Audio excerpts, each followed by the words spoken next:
नमस्कार, पद्मेश 24/7 में आपका स्वागत है। मैं हूं अर्चना मिश्रा। आगे बढ़ने से पहले सबसे पहले एक नजर आज की हेडलाइंस पर।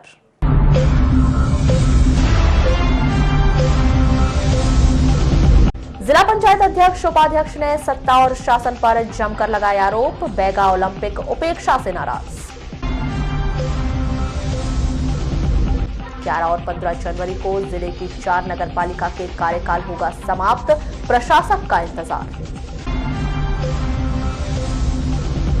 खाद्य विभाग की टीम ने 3 महीने में लिए 256 नमूने। 74 की आई रिपोर्ट। 19 पाए गए अमानक। कार्यवाही का इंतजार। रसोई का बिगड़ा जायका। खाने के तेल के बढ़े 30 रुपए तक दाम। महिलाओं में आक्रोश। 20 जनवरी को भाजपा निकालेगी नागरिकता अभियान कानून के समर्थन में रैली। पेट्रोल पंप में विवाद की वजह बनने वाला हटेगा काला पाइप। बीपीसीएल की बैठक में लिया गया निर्णय। और समर्थन मूल्य धान खरीदी का शुरू हुआ भुगतान। 80,000 किसानों से अभी खरीदी है बाकी। और अब खबरें विस्तार से। जिले की 4 नगर सरकार का कार्यकाल अमूमन समाप्त होने की घड़ी आ चुकी है। ऐसे में सभी नगरीय निकाय स्थानों में मध्य प्रदेश शासन द्वारा प्रशासक बैठाने की तैयारी शुरू कर दी गई है। जिला प्रशासन को शासन के आदेश का इंतजार है। उसके बाद ही सभी प्रक्रिया शुरू की जाएगी।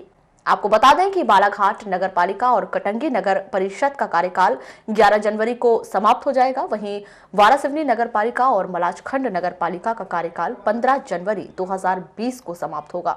कार्यकाल समाप्त होने की घड़ी आते ही सभी 4 स्थानों पर प्रशासक बैठाए जाने की सुगबुगाहट शुरू हो चुकी है। अनुमान यही लगाया जा रहा है कि सभी 4 स्थान पर अनुविभागीय अधिकारी को प्रशासक के रूप में नगर सरकार का कार्यभार दिया जाएगा। इस विषय में जब पद्मेश न्यूज की टीम ने कलेक्टर दीपक आर्य से चर्चा की तो उन्होंने बताया कि प्रशासक बैठाए जाने का निर्णय और आदेश शासन स्तर का फैसला है। जैसे ही उन्हें आदेश प्राप्त होंगे विधिवत कार्यवाही के तहत प्रशासक बिठा देंगे। जिले के किरनापुर तहसील मुख्यालय में 20-21 दिसंबर 2019 की मध्य रात्रि थाना किरनापुर अंतर्गत किरनापुर मेन मार्केट में व्यापारी की इलेक्ट्रॉनिक दुकान, कपड़ा दुकान, होटल, किराने की दुकान का ताला व शटर तोड़कर नगद रुपए की चोरी की वारदात को अंजाम दिया गया था, जिस पर अज्ञात आरोपी के खिलाफ थाना किरनापुर में अपराध दर्ज किया गया था। घटना स्थल के सीसीटीवी फुटेज व विवेचना में प्राप्त तथ्यों के आधार पर सतत रूप से पतासाजी करते हुए घटना के आरोपी संजय चौरसिया, उम्र 35 वर्ष, निवासी ग्राम मोहंद्रा, तहसील पवई, जिला पन्ना को गिरफ्तार कर आरोपी से घटना कारित करने में उपयोग किया गया सबल, पेचकस, बांस का डंडा सहित चोरी किए गए रुपए बरामद करने में सफलता प्राप्त की है। नागरिकता संशोधन अधिनियम 2019 के समर्थन में भारतीय जनता पार्टी द्वारा जिले भर में 20 जनवरी को रैली का आयोजन किया जा रहा है। रैली की तैयारी और पूरे कार्यक्रम की रूपरेखा बनाने के लिए 10 जनवरी को भारतीय जनता पार्टी कार्यालय में बैठक का आयोजन किया गया, जिसमें उपस्थित सभी पदाधिकारियों ने रैली के लिए अपनी राय दी। जैसा कि हम पूरे देश में देख रहे हैं कि सभी जिला मुख्यालयों पर केंद्र की सरकार के द्वारा जो नागरिक संशोधन अधिनियम लाया गया है उसके समर्थन में पूरे देश में सभी जिला मुख्यालयों पे बड़ी बड़ी विशाल समर्थन रैलियां निकल रही हैं। उसी तारतम्य में उसी कड़ी में बालाघाट जिले में भी बालाघाट जागरण परिषद के द्वारा बालाघाट नागरिक जागरण परिषद के द्वारा एक विशाल रैली का आयोजन आगामी 20 तारीख को बालाघाट नगर में भी होना है। क्योंकि भारतीय जनता पार्टी का पूरे देश में नागरिक, चूँकि भाजपा की सरकार ने इस अधिनियम को लाई है और भारतीय जनता पार्टी के कार्यकर्ता भी इस समर्थन रैली में बढ़ चढ़ के हिस्सा ले रहे हैं। उसी रैली की तैयारी हेतु, उसी रैली के विषय में चर्चा को लेकर के आज हमारी यहाँ जिले के प्रमुख कार्यकर्ताओं की बैठक है। इसके अलावा और भी अन्य कुछ विषय पार्टी से संबंधित, इन विषयों को लेकर के आज हमारी ये बैठक है। बालाघाट रेंज के डीआईजी आरएस डहरिया ने 20 जनवरी को कोतवाली थाना का निरीक्षण किया और पुलिस कर्मियों के कार्यों की तारीफ की। शहर के भीतर बड़े अपराध पर अंकुश लगाना, लगातार घटनाओं का खुलासा करना रूटीन गश्त के बेहतर काम का नतीजा है। इसके लिए कोतवाली के सभी अधिकारी व कर्मचारी तारीफ के काबिल हैं। हालांकि पेपर वर्क में थोड़ा काम अधूरा है, जिसे जल्द पूरा किए जाने के आदेश भी डीआईजी श्री डहरिया द्वारा दिए गए।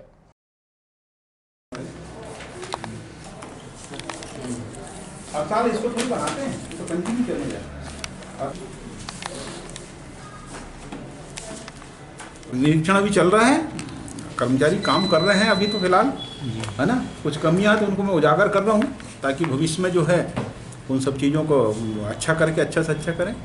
कर्मचारी बहुत मेहनत करते हैं यहाँ के, है ना। बड़ी वारदात नहीं होती, कम से कम ये है अपने कोतवाली क्षेत्र में लूटपाट ये वो जो भी घटना घटी है, यहाँ तक कि मंदिर की चोरी और एक वो जो लड़के को ले जाकर लूटपाट करने वाली सब ट्रेस हुई है।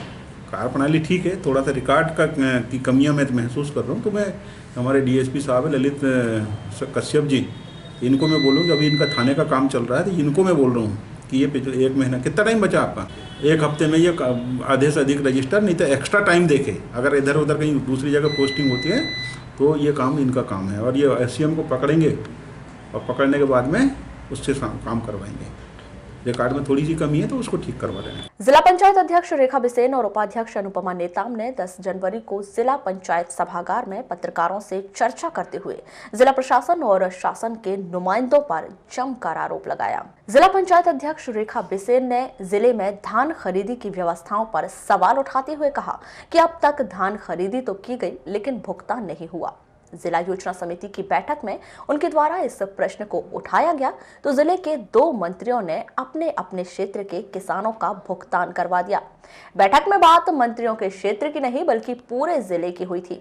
इसी धान खरीदी के विरोध में डर से प्रभारी मंत्री की कार्य योजना समिति की बैठक में घर में आयोजित की गई, जिससे उनको विरोध का सामना न करना पड़े। सरकार बनने के बाद 2 बार योजना मंडल की बैठक हुई है। तीसरी बैठक माननीय मंत्री जी ने डर के कारण, क्योंकि अभी पता है कि धान की खरीदी हो नहीं रही है, धान केंद्र में पड़ा हुआ है, सड़ रहा है, पानी की वहाँ पर कोई मतलब रखरखाव की कोई व्यवस्था नहीं है, तो उनको ये डर लगा कि किसान कहीं मैं यहाँ पर बैठक लूँगा तो किसान कहीं मुझे ज्ञापन देने आ जाएंगे, इसलिए उन्होंने वहाँ पर कमरे के अंदर बैहर में बैठक रखी योजना मंडल की। वहाँ पर हम लोग बैहर में जब गए तो हमने देखा कि ओलंपिक के कार्यक्रम में तो नहीं गए, लेकिन हम बैठक में गए और वहाँ हमने अपनी बात रखी कि हमारे मतलब लोगों के साथ में इस तरह भेदभावपूर्ण रवैया क्यों किया जा रहा है। और ये भी बात हमने रखी कि जैसे अभी ओला पाला हुआ बहुत सारे पूरे जिले भर, जैसे हमारे यहाँ खमरिया, बल्लारपुर, मरेरा, मिरेगांव। जिला पंचायत के उपाध्यक्ष अनुपमा नेताम ने बैगा ओलंपिक पर सवाल उठाते हुए कहा कि पूर्व के शिवराज सिंह सरकार द्वारा बैगा ओलंपिक की शुरुआत की गई थी, जिसका आयोजन जिला पंचायत के माध्यम से किया जाता है। वर्तमान समय में भी जिला पंचायत के माध्यम से इस कार्यक्रम का आयोजन किया गया, लेकिन बड़ा ही खेद का विषय है कि जिला पंचायत के किसी जनप्रतिनिधि, अध्यक्ष, उपाध्यक्ष, जिला पंचायत सदस्य के नाम तक आमंत्रण पत्र में नहीं दिए गए, ना ही किसी प्रतिनिधि को आमंत्रित किया गया। 4 तारीख से बैगा ओलंपिक का कार्यक्रम चला, जिसको हमारी सरकार ने प्रारंभ किया था और सम्मानित शिवराज जी ने उसके लिए कहा कि आगे भी यह कार्यक्रम बैगा ओलंपिक चलता रहे, तो उन्होंने एक व्यवस्था किया। तो उसी के तहत जिला पंचायत के माध्यम से वो ऑर्गेनाइज किया गया, उसको प्रारंभ किया गया। पर आप लोग को बताना चाहती हूँ, सम्मानित जितने सदस्य हमारी अध्यक्ष बैठी हैं और हमारे सदस्यगण हैं, हमेशा जब 3 साल से हमारा बैगा ओलंपिक चल रहा था, उसमें सम्मानित जिला पंचायत के सदस्यों को सम्मान दिया जाता था, उनका कार्ड में नाम दिया जाता था और उनको बाकायदा जिला पंचायत के माध्यम से सूचना भी दी जाती थी। तो मैं आपको बताना चाहती हूँ, जो है 3 तारीख को भाभी के माध्यम से मुझे फोन आया कि बोले आपको कार्ड मिल गया। तो मैं बोली मुझे कार्ड अभी तक मिला नहीं। तो बोले कार्ड जब आएगा तो तुम देखना, बोले इसमें किसी का भी नाम नहीं है। तो मुझे आश्चर्य हुआ जब भाभी ने मुझे बताया, तो इसमें हमारे जो बीजेपी के जो विधायक है उनका तक नाम नहीं था, न भाभी का नाम नहीं था। और मैं उस क्षेत्र की जिला पंचायत की उपाध्यक्ष हूँ, बैहर से हूँ, तो हमारा नाम नहीं था। हमारे जो जिला पंचायत सदस्य सत्यावल के जी हैं, वो भी आदिवासी नेता हैं, नेहर सिंह जी हैं, उनका भी नाम नहीं। बाइट अनुपमा नेताम। यही नहीं, जिला पंचायत अध्यक्ष रेखा बिसेन ने बताया कि जिला प्रशासन द्वारा अंत में दबाव में आते हुए 10 कार्ड छपवाए गए, जिसमें कटंगी विधायक तामलाल सहारे का नाम नहीं छुपाया गया था। यही नहीं, जिला पंचायत अध्यक्ष ने सीधा आरोप लगाया कि प्रशासन के अधिकारी सत्ता के दबाव में कार्य कर रहे हैं। जो अभी बैगा ओलंपिक का कार्यक्रम हुआ, तो उसमें वहाँ पर हमारे जिला पंचायत के उपाध्यक्ष वहाँ के आदिवासी नेता हैं, लेकिन जब उन्होंने कार्ड छापा तो कार्ड में ना जिला पंचायत का नाम रखा, ना जिला पंचायत उपाध्यक्ष का नाम रखा, ना वहाँ के स्थानीय माननीय सदस्यों का नाम रखा।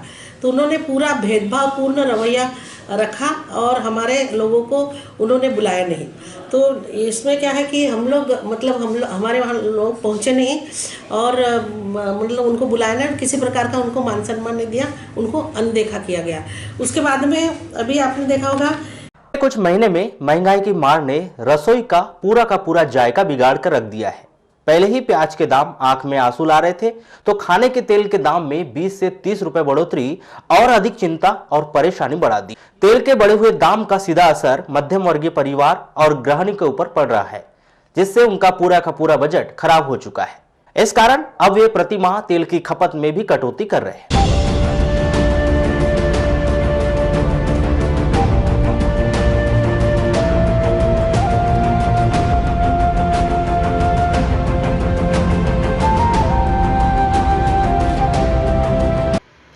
बजट में तो काफ़ी फ़र्क पड़ा है, क्योंकि एक इंसान अगर घर में कमाने वाला है और दिन पे दिन रेट बढ़ते जाएंगे तेल के, तो अब पहले के रेट से और अभी के रेट पे तुलना करके देखो तो काफ़ी ज़मीन और आसमान का फ़र्क हुआ है।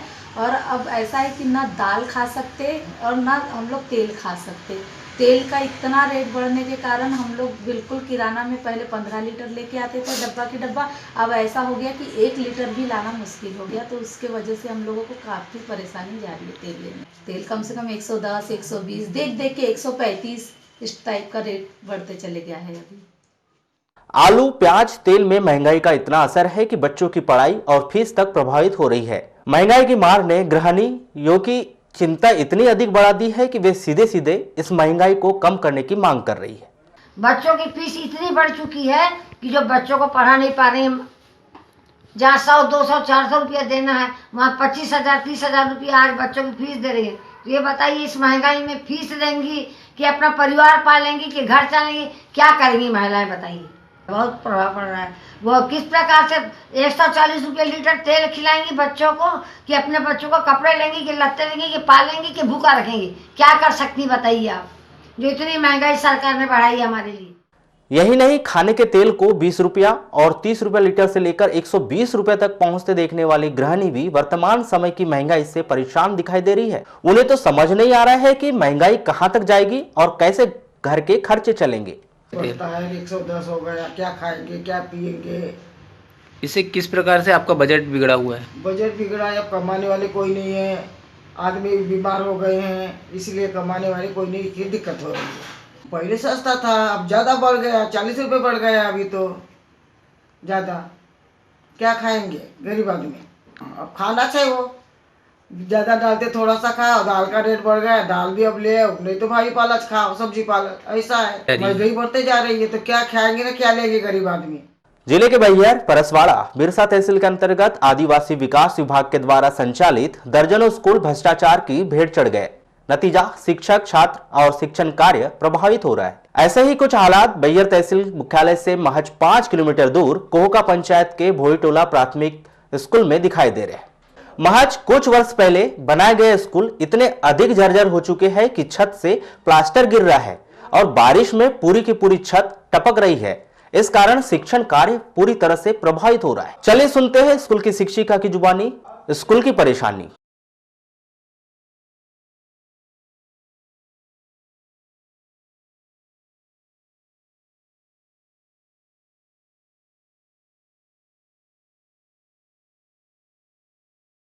क्यों लगता है डर? प्लास्टर गिरने से डर लगता है और पानी भी टपकता है। पानी टपकता है जी। पढ़ने में फिर परेशानी होती है आप लोग को? जी। तो फिर कहाँ पढ़ते हो, फिर कहाँ बैठते हो आप लोग? ये वाला कमरा। अच्छा, बाजू में चले जाते हो? जी। सर, ये मतलब इस साल कुछ ज़्यादा ही परेशानी हुई है। इससे पहले भी हो रहा था तो कम हो रहा था, लेकिन इस साल हम लोग बहुत परेशान हुए हैं। एक साथ बच्चों को एक कमरे में पूरी 5 कक्षाएं लगाए हैं, मतलब बरामदे में। फिर हम लोग सरपंच साहब से बोले, फिर सामुदायिक भवन में कुछ दिन तक पढ़ाए और वहाँ पर हमको भी समस्या जाती है, वहाँ बोर्ड वगैरह नहीं था और हम लोगों को स्कूल में हम लोग परेशान हो जाते हैं। इसीलिए इस साल पढ़ाई भी बहुत प्रभावित हुई है जी। सर शिक्षा विभाग को भी हम लोगों ने एप्लीकेशन दिए हैं और सरपंच साहब से भी बोले, सीओ साहब भी आए थे एक दिन देखने के लिए। सर हम चाहते हैं कि नया स्कूल मतलब डबल से बन जाए, इसलिए कि इसके रिपेयरिंग भी करेंगे तो काफ़ी मतलब परेशानी है, यहाँ से डर लगता है। रिपेयरिंग करेंगे ऊपर से पानी भी टपकता है, छत के पपड़े निकलते हैं, बच्चे बैठे रहते हैं तो ऐसा लगता है जैसे कि कभी पपड़ा गिर गया, उनके ऊपर गिर गया तो कुछ हानि हो जाएगी, इस टाइप की डर लगती है। इस विषय पर जब हमने आदिवासी विकास विभाग के सहायक आयुक्त सुधांशु वर्मा से चर्चा की तो उन्होंने बताया कि ऐसे लगभग 1 दर्जन से अधिक स्कूलों को चिन्हित किया गया है जिनकी बिल्डिंग को डिसमेंटल कर नए भवन बनाए जाने हैं। पेट्रोल पंप पर मीटर से कम पेट्रोल भरना, काले पाइप से पेट्रोल नहीं आना जैसे न जाने कितने विवाद रोजाना की बात हो चुकी है। इन सब बातों को देखते हुए बीपीसीएल भविष्य में पेट्रोल पंप में उपयोग होने वाले काले पाइप को बदलने की योजना बना रही है। बीपीसीएल के कर्मचारी स्वयं इस बात को मानते हैं कि काले पाइप की वजह से विवाद कोई नई बात नहीं है। अक्टूबर 2019 में बकायदा बीपीसीएल की बेंगलुरु में एक बैठक आयोजित की गई थी जिसमें यह निर्णय लिया गया कि काले पाइप को बदलकर पारदर्शी पाइप लगा दिए जाएंगे जिससे पेट्रोल आते हुए दिखाई दे। इस कारण पेट्रोल पंपों पर पेट्रोल कम भरने, काले पाइप से पेट्रोल नहीं आने जैसी सभी शिकायतें दूर हो सकेगी। अभी 16 अक्टूबर को हमारा कार्यक्रम हुआ था बीपीसीएल का बेंगलुरु में, उसमें सारे डीलर आए थे पूरे देश के और हमने इस बात को रखा है कि पब्लिक हमसे कई बार कहती है कि भी काला पाइप है और इससे हमको समझ में डीजल गया पेट्रोल गया कि नहीं। इस बात को हमने रखे हैं और कंपनी जल्दी से जल्दी इस बात को आगे बढ़ाएगी और संभवतः ट्रांसपेरेंट पाइप आ जाएंगे कंपनी के थ्रू ताकि नए जो डीजल और पेट्रोल उनको दिख सके कि वास्तव में जा रहा है नहीं जा रहा है, मिट जाएगा भ्रम। इस बात को रखें, पूरा डीलर रखे पूरे देश के कि भाई ऐसी बातें आती है, अक्सर कस्टमर बोलते हैं, इस बात को बिल्कुल रखें, प्राथमिकता दी गई है। कहाँ पर हुई थी मीटिंग? ये कार्यक्रम हुआ था बेंगलुरु में। मध्य प्रदेश शासन के द्वारा अशुद्ध के खिलाफ लड़ाई, मिलावट छोड़ो वरना प्रदेश छोड़ो के तहत जिले में भी बीते 3 महीनों से लगातार खाद्य दुकानों की जांच कर 256 नमूने एकत्रित किए गए। 90 दिन बीत जाने के बाद भी महज 74 नमूनों की रिपोर्ट आई। इसमें 19 अमानक पाए गए। खाद्य विभाग अमानक पाए गए नमूनों पर अब तक कार्रवाई करने की केवल योजना बना रहा है। आपको बता दें कि जिला प्रशासन के द्वारा लगातार कार्रवाई के तहत जिले भर के अलग अलग खाद्य प्रतिष्ठान, मिठाई दुकानों में कार्रवाई तो की गई, लेकिन अभी भी अमानक सैंपल्स और दुकानों पर कार्रवाई होना बाकी है। खाद्य विभाग के अधिकारी वाजिद मोहित बताते हैं कि सतत कार्रवाई चल रही है। जल्द ही अमानक पाए जाने वाले सैंपल वाले खाद्यान्न प्रतिष्ठानों को नोटिस भेजे जाएंगे। 10 जनवरी को जनपद पंचायत सभागार में जनपद और जिला पंचायत के अधिकारी कर्मचारियों की एक बैठक आहूत की गई, जिसमें आगामी दिनों में आंदोलन किए जाने की रूपरेखा तैयार की गई। कर्मचारी महासंघ के प्रदेश प्रांतीय उपाध्यक्ष धनराज नकपुरे ने बताया कि कर्मचारी अधिकारियों को पेंशन का प्रावधान नहीं है। इस विषय को लेकर वे जल्द ही आंदोलन करने वाले हैं। इस विषय पर चर्चा की गई।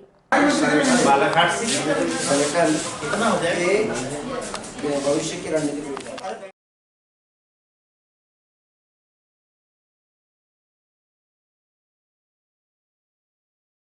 जिला जनपद पंचायत कर्मचारियों की एक लंबित मांग जो विगत 15 वर्षों से शासन से के पास फाइल पे पेंडिंग है, उसके निराकरण के संबंध में जो कि माननीय मुख्यमंत्री शिवराज सिंह चौहान जी ने कई बार घोषणा किया कि मांग पूरी की जाएगी, लेकिन आज तक वो मांग पूरी नहीं हुई है। इसी बीच संगठन द्वारा माननीय न्यायालय की भी शरण ली गई है, जहाँ पर भी प्रकरण अंतिम आदेश के लिए लगा हुआ है। चूँकि न्यायालय में प्रकरण लंबित होने के कारण से पुनः शासन से मांग पूरी कराने के लिए संगठन की भविष्य की रणनीति पर विचार विमर्श करने के लिए आज अपन ने एक बैठक आयोजित की है। संगठन द्वारा निर्णय लिया गया है कि माननीय शासन के समक्ष पुनः एकजुट होकर के मांग को रखा जाए और जल्दी से जल्दी मांग पूरी कराया जाए। मांग है हमारी कि जिला जनपद के कर्मचारी जो है उनको परिवार पेंशन 1976 यथाशीघ्र जितना जल्दी हो सके लागू किया जाए, क्योंकि हमारी जितनी भी नियुक्तियाँ हैं सब 2005 के पूर्व की हैं और शासन के द्वारा नियुक्त किए गए कर्मचारी हैं, न कि जनपद पंचायत या जिला पंचायत द्वारा। इसलिए शासन के सारे नियम जब हम पे लागू होते हैं तो सिर्फ पेंशन क्यों नहीं होगी। मध्य प्रदेश शासन द्वारा जय किसान ऋण माफी योजना के द्वितीय चरण की शुरुआत से ही अधिकांश किसानों द्वारा ऋण माफी नहीं किए जाने के आरोप लगाए जा रहे हैं। इसी कड़ी में भोपाल और जबलपुर के वरिष्ठ कृषि अधिकारी इन आरोपों की जांच करने के लिए बालाघाट जिला सहकारी केंद्रीय मर्यादित बैंक पहुंचे, जहां उन्होंने सभी शिकायतों के निराकरण के लिए जाँच की। या सरकारी है या इस बार से ऑफलाइन कलेक्शन है, पंचिंग मशीन है, ऑफलाइन कलेक्शन है जो पीएसआर जानकारी नहीं। अच्छा, ये तुमने मतलब ऑफ द मशीन रिकॉर्ड हुआ है तो उस समय हम लोग क्या है कि द्वितीय चरण की ऋण माफी की जय किसान ऋण माफी योजना के तहत हम लोग आए हुए हैं और भोपाल की टीम है, उसमें कोऑपरेटिव बैंक और एग्रीकल्चर के लोगों को नोडल ऑफिसर बनाया गया है और उसी के लिए जो है समीक्षा के लिए आए हुए हैं। तो शेष कुछ फार्मर्सों का कुछ ऐसे आवेदन पत्र या कुछ डिस्प्यूट रह गए हैं जिनको निराकरण नहीं हो पा रहा है, तो उसको समझना चाह रही सरकार कि इसमें किन किन कारणों से कुछ शेष रह गए हैं और अभी कोई फार्म पूर्ण नहीं है किसी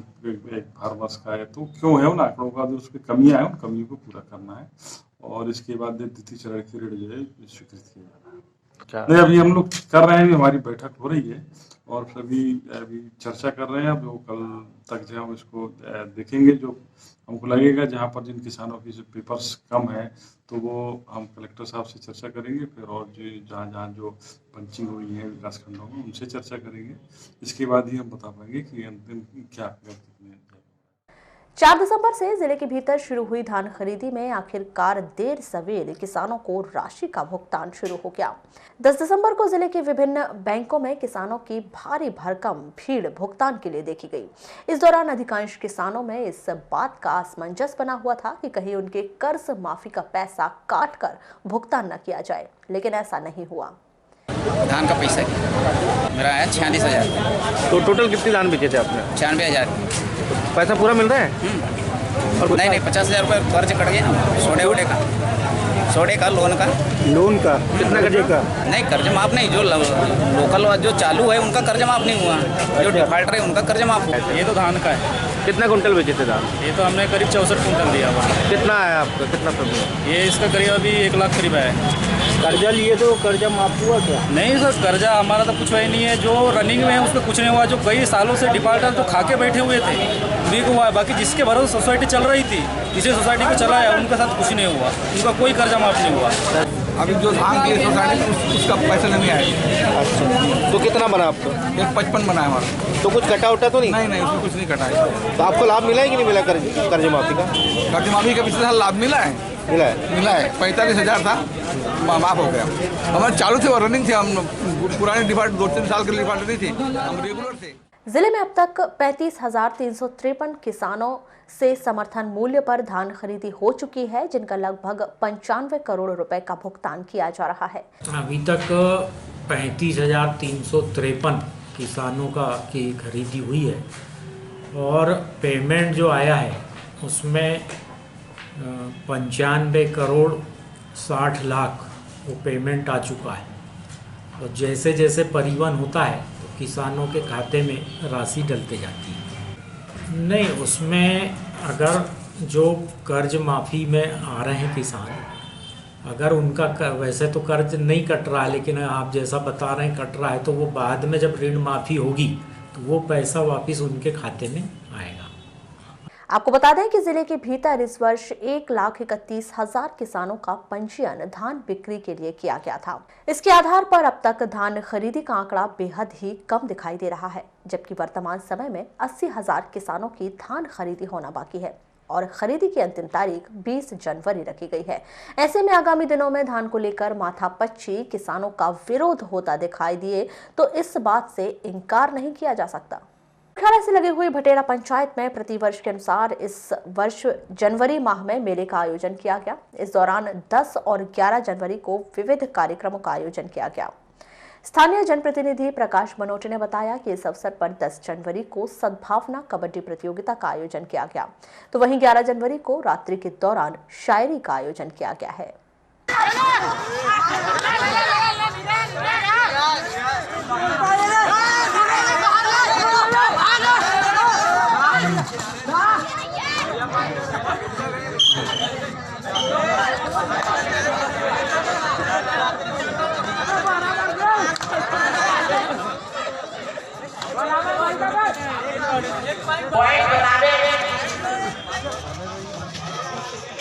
तीस सेकंड एक और सर्विस होगी। हाँ, वो जीतना हारना लड़ा, लेकिन हमारा स्कोर सही नहीं है। हाँ, पहलवान का आगमन है, उसमें एक विशेष प्रतिवर्ष अनुसार नए साल के उपलक्ष्य में सद्भावना मेला का आयोजन रखा जा रहा है और इस वर्ष प्रथम बार पुराने खेल कबड्डी प्रतियोगिता को एक नया रूप देकर सद्भावना कबड्डी प्रतियोगिता का आयोजन रखा गया है। इसमें गांव के सभी सामान्य नागरिकगण और एवं हमारे लारे जी मोहरे जी और ग्राम के समस्त नागरिकों के द्वारा इस आयोजन का किया गया है। इसमें आयोजन जिला प्रकाश बनोटी द्वारा इस कार्यक्रम को आयोजित किया गया। वारासिवनी नगर की सेवा सहकारी समितियों में गत दिनों मध्य प्रदेश सहकारी कर्मचारी महासंघ के आह्वान पर सेवा सहकारी समितियों की जिला स्तरीय हड़ताल कर सामूहिक अवकाश ली गई थी, जिसे समाप्त करते हुए खरीदी शुरू कर दी गई, जिसके बाद 9 जनवरी से सेवा सहकारी समितियों में खरीदी कार्य प्रारंभ कर दिया गया। इसी के तहत वृहदाकार सेवा सहकारी समिति वारासिवनी में 10 जनवरी से खरीदी कार्य का श्री गणेश किया गया, जिसके तहत सोसाइटी में 715 कृषक पंजीकृत हैं, जिसमें से 314 कृषकों से 10,564 क्विंटल धान खरीदी की गई है, जिसमें से 9,550 क्विंटल धान का परिवहन कर दिया गया है। खरीदी हमारी 2 दिन की स्ट्राइक के बाद में हमारे कलेक्टर महोदय ने हमारी सारी मांगों को मांगने के बाद में पूरी करने के बाद में खरीदी परसों के दिन से प्रारंभ कर दी गई। और कल तो ऐसे बारिश आने के कारण कोई किसान धान नहीं लेके आ पाए थे। आज किसान आए, 10-15 किसानों का आज काटा हो गया और खरीदी सुचारू रूप से जारी रहेगी। करीब कितने धान अभी तक खरीदी कर जाए? अभी तक हमारे पास 10,350 कुंटल समथिंग मतलब पहले की खरीदी हो चुकी थी। आज की खरीदी का तो पूरा फिगर में शाम तक बता पाऊंगा। किसान अभी धान भी लेके आ रहे, मगर जैसे हमारे कलेक्टर महोदय ने हमसे आश्वस्त कराया था कि आप सभी खरीदी केंद्रों पर खरीदी चालू कर दें, आपको पुराना वाला माल परिवहन हो जाएगा। हम कलेक्टर महोदय का धन्यवाद अपने तरफ से कि बढ़िया परिवहन हो रहा है। आप सबने जिसके से बोला था कि भाई जो पहले का माल है उसको पहले परिवहन कर दो, तो आप किसे बेचे हैं ट्रक में। पहले का जो माल है हमारे वारासिवनी ब्लॉक में तो पूरा। वारासिवनी के स्थानीय टेहलीबाई माध्यमिक स्कूल में 10 जनवरी को हिंदी दिवस के अवसर पर संस्कार भारती के तत्वाधान में विश्व हिंदी दिवस कार्यक्रम का आयोजन किया गया। कार्यक्रम संस्कार भारतीय प्रांतीय उपाध्यक्ष प्रणय श्रीवास्तव, संस्था प्राचार्य युरेंद्र हनवत, शिक्षक शलभ सिंह बैस सहित अन्य शिक्षकों की उपस्थिति में प्रारंभ किया गया, जिसमें स्कूल के छात्र छात्राओं के द्वारा हिंदी कविता पाठ प्रतियोगिता में भाग लिया गया। समाज में जन्म लेते हैं, उस समाज में उस बोली का महत्व समझते हैं, उस बोली को सीखते हैं, उस बोली से बोलना शुरू करते हैं। साथ ही साथ हम हिंदी को ही बोलते हैं, हिंदी को महत्व देते हैं। साथ ही साथ दूसरी भाषाओं का भी ज्ञान हमें होना आवश्यक होता है। लेकिन जो हमारे हिंदी खून में बसी हुई है, हमारे रग में बसी हुई है, उसको महत्व देना है, उसको अच्छे से सीखना है, उसको बढ़ावा देना है, उसका उपयोग करना है अपने जीवन में, चाहे गृहस्थ जीवन हो या हमारे किसी भी कार्य प्रणाली में लिखने की बात हो, पढ़ने की बात हो, कहने की बात हो, समझने की बात हो, इसमें हिंदी को है ज़्यादा से ज़्यादा बढ़ावा देना है। इस उपलक्ष्य में विश्व हिंदी दिवस पर हमारे संस्कार भारती के उपस्थित जनों ने बताया कि विश्व हिंदी दिवस हम इसीलिए मनाते हैं क्योंकि 10 जनवरी 1975 को नागपुर में विश्व हिंदी सम्मेलन कार्यक्रम का आयोजन किया गया था। तब से प्रतिवर्ष 10 जनवरी को सारी दुनिया हिंदी दिवस मनाती है और आज के समय में 123 देशों में बोली जाने वाली भाषा हिंदी बन गई है, जो रोजगार के क्षेत्र में भी प्रमुख भाषा के रूप से मान्यता प्राप्त हो गई है। राजभाषा का दर्जा दिया है। कौन सी भाषा का? राजभाषा का मतलब क्या होता है कि जो राजकाज की जो भाषा होगी हमारी, वो मुख्य रूप से क्या होगी? हिंदी होगी। लेकिन जिन राज्यों में अंग्रेजी का बहुतायत में उपयोग होता है, इसलिए उनको सांकेतिक भाषा के रूप में, उसका अनुवाद के रूप में क्या भाषा दी जाती है? इंग्लिश। तो एक जगह जब कोई गीत पढ़ा जाएगा या कोई प्रार्थना की जाती है, उसको हिंदी में तो लिखते हैं, उसके साथ में क्या लिख देते हैं? अंग्रेजी में या उस क्षेत्र की भाषा में भी उसका अनुवाद करके दिया जाता है। आज विश्व हिंदी दिवस है, इसलिए आज विश्व हिंदी दिवस कि पहला जो हमारा विश्व हिंदी सम्मेलन था वो 10 जनवरी 1975 को नागपुर का नाम सुना है आपने? नागपुर में आयोजित हुआ था। इस उपलक्ष्य में प्रतिवर्ष 10 जनवरी को हम विश्व हिंदी दिवस मनाते हैं। एक दिवस और आता है 14 सितंबर। उस दिन हमारी भाषा को जो है राजभाषा का दर्जा प्राप्त हुआ था कानूनन रूप से। तो संसद में पास हुआ था, वो अधिनियम बना था, राजभाषा अधिनियम बना था कब? 14 सितंबर को। लेकिन ये जो 10 जनवरी वो क्या है हमारा? वारासिवनी के नगर पालिका कार्यालय के सभा कक्ष में 10 जनवरी को परिषद की विशेष बैठक का आयोजन किया गया।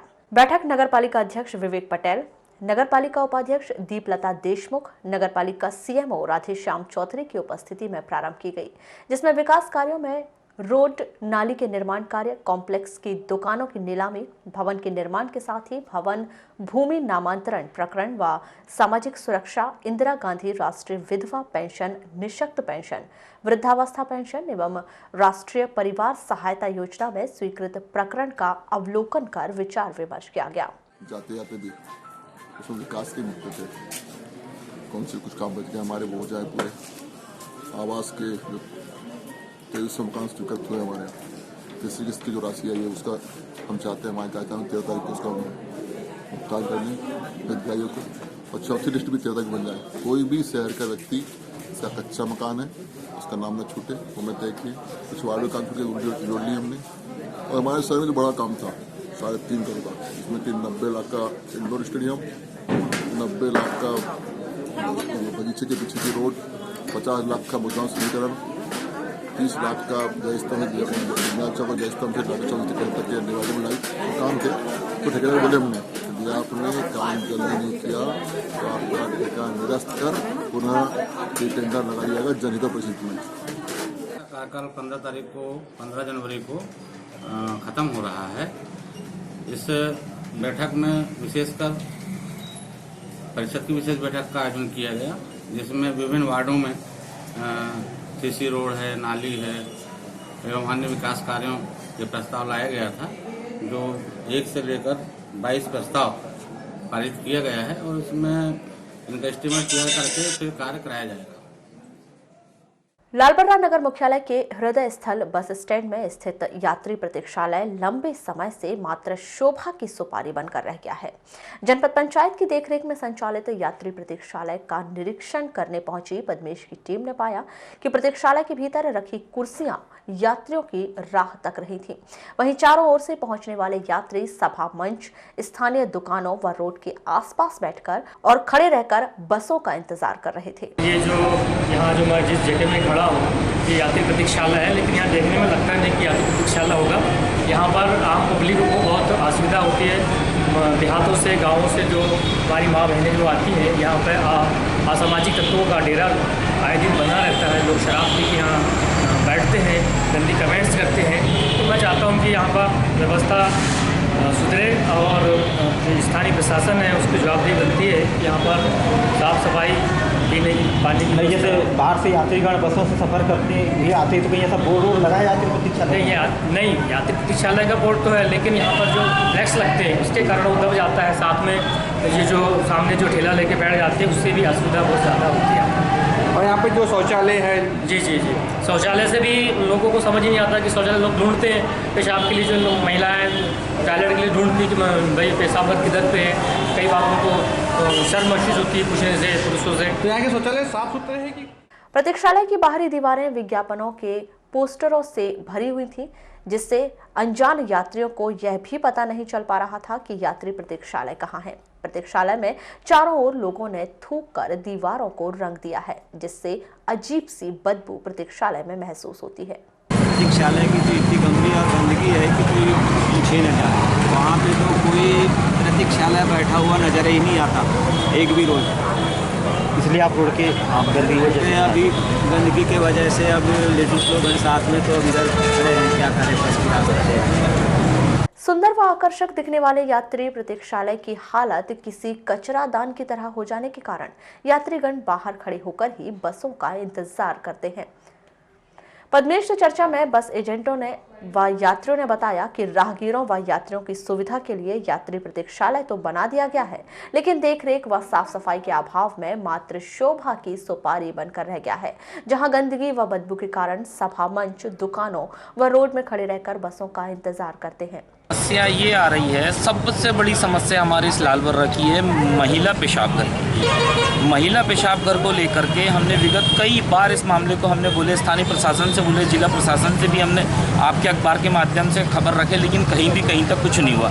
रात में शाम को जब कहो तब वो जो है वो जिसको जनपद ने मुहैया कराई है वहाँ पर जो पैसे लेकर के वो करता है व्यवस्था, तो वो कभी भी बंद करके चले जाता है। उसके बाद हमारी माताएं मैंने कहाँ जाए, है ही नहीं है, महिला पेशाब घर है ही नहीं है। मेरी ये चाय की दुकान है, मैं रात सुबह 4 बजे दुकान खोलता हूँ, जब 4 बजे भोपाल और लॉन्ग टूर की गाड़ियाँ आती हैं भोपाल, इंदौर, जबलपुर से। हट्टा पुलिस ने 2 नाबालिग लड़कियों को शादी का झांसा देकर उनके साथ देह शोषण कर उन्हें भगाकर ले जाने वाले 2 युवकों को गिरफ्तार कर जेल भेज दिया है। जानकारी के अनुसार पात्र निवासी 2 युवक शैलेश और शिव प्रसाद ने 2 नाबालिग लड़कियों के साथ पिछले 1 वर्ष से शादी का झांसा देकर दोनों नाबालिग का देह शोषण कर रहे थे और इस दौरान वे उन्हें बहला फुसला कर हैदराबाद ले गए थे। हट्टा पुलिस ने 8 जनवरी को दोनों ही आरोपी शैलेश और शिव प्रसाद को गिरफ्तार कर जेल भेज दिया है। ये पात्री की घटना है। परसों के दिन 8 तारीख को गांव से 2 बच्चियां गायब हो गई थी, तो उनके परिजन उनकी तलाश करते रहे दिन भर, और जब पता नहीं चला तो रात में फिर आकर के थाने में रिपोर्ट किए, तो फिर लिखा पड़ी हुई पुलिस उनकी तलाश में रवाना की टीमें, जो दोनों बच्चियाँ रावणवाड़ी के पास नागरा है वहाँ पर मिली, उनको वापस ला करके उनकी दस्तयाबी की गई है। पूछताछ पर 2 गांव के ही 2 लड़कों का नाम आया है, जिनको आज राउंड अप कर दिया गया है और उनका मेडिकल कराया जाता है। इसके बाद तो न्यायालय में जाएंगे, पेश करेंगे, न्यायालय पेश किया जाएगा। एक युवक को मारपीट और डरा धमकाकर 45,000 रुपए अवैध रूप से वसूल करने के 2 आरोपी युवकों को कोतवाली पुलिस ने मोतीनगर से गिरफ्तार कर लिया है, जिनके पास से मोटरसाइकिल और अवैध रूप से वसूल किए गए 25,000 रुपए जब्त किए गए हैं। प्राप्त जानकारी के अनुसार दोनों आरोपी युवकों स्वप्निल मिश्रा निवासी मोतीनगर बालाघाट और अमन चौहान निवासी वारासिवनी द्वारा वारासिवनी मुकेश दुफारे से लूट की घटना को अंजाम दिया था।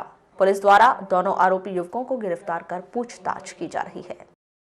जिला मुख्यालय से 5 किलोमीटर दूर मॉयल नगरी भरवेली में Akhil Bharatiya minor memorial football प्रतियोगिता का आयोजन 12 जनवरी से भरवेली के दुर्गा चौक मैदान में किया जा रहा है। प्रतियोगिता के संयोजक वेद प्रकाश दीवान ने बताया कि माइन में काम करते हुए दिवंगत हुए श्रमिकों की स्मृति में अखिल भारतीय प्रतियोगिता का आयोजन किया जा रहा है।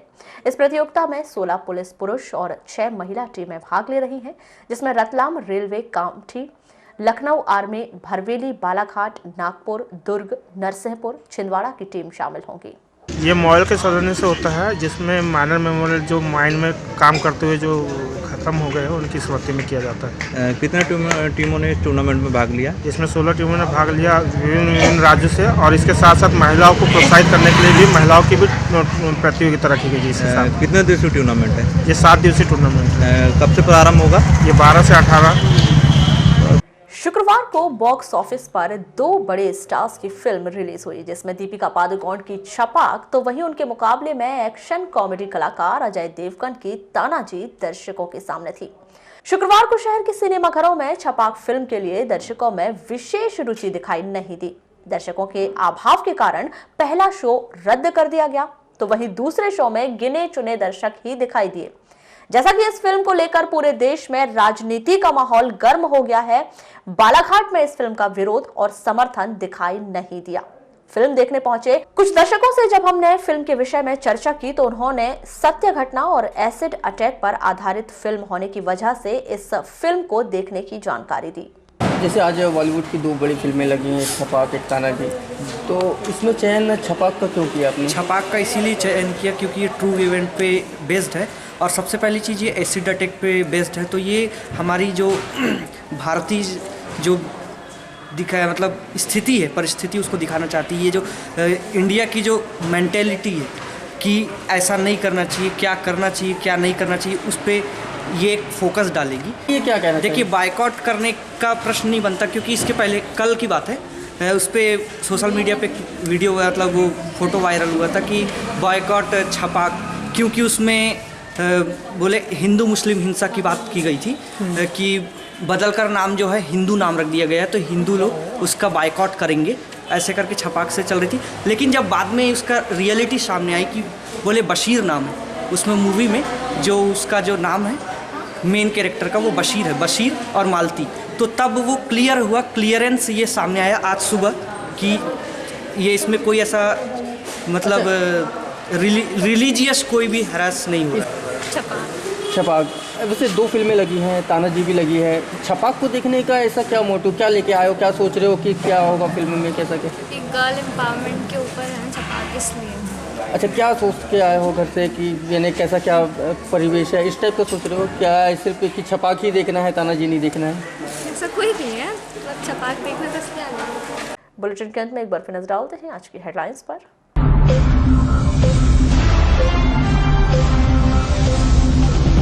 जिला पंचायत अध्यक्ष उपाध्यक्ष ने सत्ता और शासन पर जमकर लगाए आरोप, बैगा ओलंपिक उपेक्षा से नाराज। 11 और 15 जनवरी को जिले की 4 नगर पालिका के कार्यकाल होगा समाप्त, प्रशासक का इंतजार। खाद्य विभाग की टीम ने 3 महीने में लिए 256 नमूने, 74 की आई रिपोर्ट, 19 पाए गए अमानक, कार्यवाही का इंतजार। रसोई का बिगड़ा जायका, खाने के तेल के बढ़े 30 रुपए तक दाम, महिलाओं में आक्रोश। 20 जनवरी को भाजपा निकालेगी नागरिकता अभियान कानून के समर्थन में रैली। पेट्रोल पंप में विवाद की वजह बनने वाला हटेगा काला पाइप, बीपीसीएल की बैठक में लिया गया निर्णय। और समर्थन मूल्य धान खरीदी का शुरू हुआ भुगतान, 80,000 किसानों से अभी खरीदी है बाकी।